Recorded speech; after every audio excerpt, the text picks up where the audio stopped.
थारैनो जोङो नैबे सिखोना जोहोलाव नेशनेल पार्क बे नेशनेल पार्कनि हाबजेनग्रा लामा बे हाबजेनग्रा लामानि गेटखौ जोङो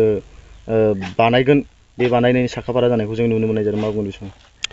जोङो बेखौहाय डिपार्टमेन्टेलि माखासे इन्सट्राक्सनफोर दङ बिनि हिसाबै बेवहाय मेक्सिभ गेट एन्ट्रेन्स बेवहाय सिखोना जोहोलाव नेशनेल पार्कनि मेन हाबग्रा बेजों बानायनाय जानायनि थाखाय दा प्रिपारेसन जागासिनो दं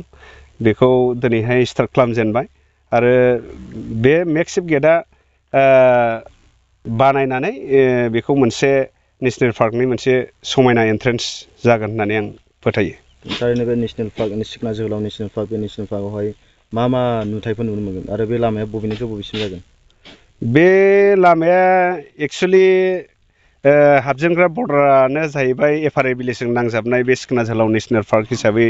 ओरैहाय इस्टार्न साइड चिरां रिफु रिजार्भ हिसाबै जेनेबा इस्टार्न साइडनि सिखोना जोहोलावनि साइड जाहैबाय बियो चिरां डिस्ट्रिक्टनि सिङाव थानाय रुनिकाटा रेन्ज बियो ओरैहाय स्ट्राक्चारफोरखौ दा बानायथ'नाय जायाखै सिगां जोङो एन्ट्रेन्सखौ बानायनानै माखासे डिपार्टमेन्टेलि मा मावगोन बियो फिउचाराव जालांगोन माब्लासिमाव बानायफुंनाय जागोन